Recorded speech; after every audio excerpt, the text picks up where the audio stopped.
In today's episode, we're reviewing the mid-season report for the West Coast Eagles. Sorry, the West Coast Eagles. Mate, I can't get the words out, just like they can't kick the ball on field, Joe. Hats Eagles, perhaps? I don't know. The Witches Hats Eagles, yeah, mate. Fan footy loves the Witches Hats Eagles at the moment. Yeah, their wings are being clipped, mate, the way that they're going. Oh, mate, it's rough. It's a lot to do with list management. It's a lot to do with injuries. It's a lot to do with the water in Western Australia. Like, if you're going on holiday, take your own bottled water with you. Make sure you avoid any liquid there. If it starts raining, please run inside straight away. You might do a hammy or something if you're out there for long enough. They're cursed, man. They're cursed. I think they're the one team in the AFL where the players have to look at the ground to see where they're going so they don't trip over something versus actually looking for the ball. Every week, a player seems to get injured from this team, playing in Melbourne, playing in Perth, playing in the Northern Territory. Mate, I don't know what's going on, Joe. I reckon they've got dodgy boots or something. What do you reckon? Mate, I reckon it could be. They get so many injuries to the point where it could all just be bullshit. And this could be just an alibi for why they're tanking. So there was a lot of allegations that the Hawks might tank this year. No. Don't you dare put that past West Coast, mate. They'll be like, hold my beer. Hold my beer. We're gonna have SA team sheet changes every single week. We can tank better than you. Yes, exactly. How you can tank better than you? Oh man, it's and rough. You look at this gentleman. You look at this gentleman and think, how could these guys? He looks like a good boy from a good family. You know, there's no way they're going to start tanking. They're tanking. They're tanking. Yeah. Look at their ladder position. 18, 1 win for the season, 12 losses with a percentage of 51.4. If they only win one game for the year, I do not want to be GWS, the team that lost to West Coast. Like, how crap would that be for them for the rest of the season? Yep. We're the team that lost to West. We're the only one in 2023. They're one win on the record sheet. No, it's a load of crap, man. Something's got to change. They haven't been any good. I know we've talked off air about it, but they haven't been any good since they brought Tim Kelly in. Spent 3 first-round draft picks. Campbell Chess has been in and out of the team. They're shocking at the moment. I'm sorry, West Coast fans. I know you've got 100,000 plus. I know that there's a waiting list. You guys sell out the stadium almost every week, but we can only talk about the performance you've been putting on field, and it has not been very good at the moment. Or lack thereof.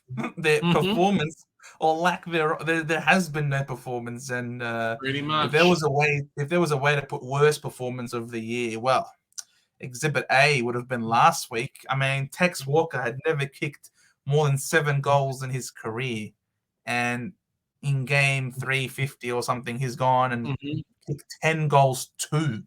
So, yeah. He beat their whole team by himself. The rest of the team couldn't kick a goal and he'd still win. Yeah, exactly. They need some help, man. They need a lot of help. And the metrics show that. They are dead last in everything. Overall, offense, defense, coaches' votes. They're dead last in all of that. So, if not for Oscar Allen kicking 33 goals, they'd be 19th for offensive rating because Tasmania would be better than them, I think, at that point. And they don't even exist yet. The one shining light is that he's basically played a whole season at the moment, and he's taking over Kennedy's role in that forward line, a spot that they've desperately been looking for someone to take over in the past few years, but definitely this year with Kennedy leaving at the end of 2022. So, maybe he scores 33 and the rest of the players scoring like 4. I don't know what it is, but something's not working for them at the moment. Yeah, 100%. But for someone that is working well for him this year, things seem to finally have clicked and he's playing really, really well. Joe, I've made a mistake. I've left Nick Martin scores. Nick Martin stats. Tim Kelly. I've changed Jack Darling's ones. I was going to say, Tim Kelly, you've pulled out the dodgy stats again. Best winger in the league, doing well. I mean, like, we can just talk about how average this player's been. A guy that's probably been getting 25 to 30 disposals every game. The club's just been struggling without him performing. He can't step up and do everything by himself, but he's almost feeling like he has to try and justify the amount of money and what they've put into actually getting him on field. Yeah, 100%. I mean, basically, my performance here, we're reviewing the West Coast Eagles, and I just felt it would be perfectly on point if I stuff up their review just as bad as they have stuffed up their own season. So I think that makes perfect sense for how that's gone around. But Tim Kelly, I mean, to think that they gave up that much when 3 Jeremy first Cameron, rounders for this guy.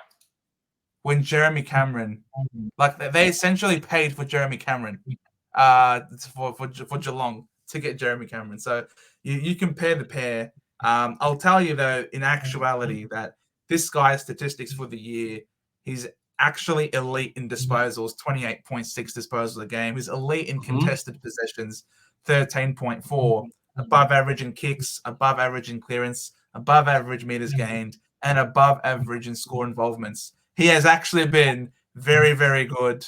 And technically above average in almost every statistic is technically sort of kind of correct. So, yeah, he has been very good for them this year in a season where he hasn't had much assistance outside of Ruben Jimby, really. Let's be real. In that midfield mix, he has been an absolute star, getting tapped down by BJ Williams as opposed to Nick Nat, who might be done. Let's be real. When's Nick Nat ever going to come back?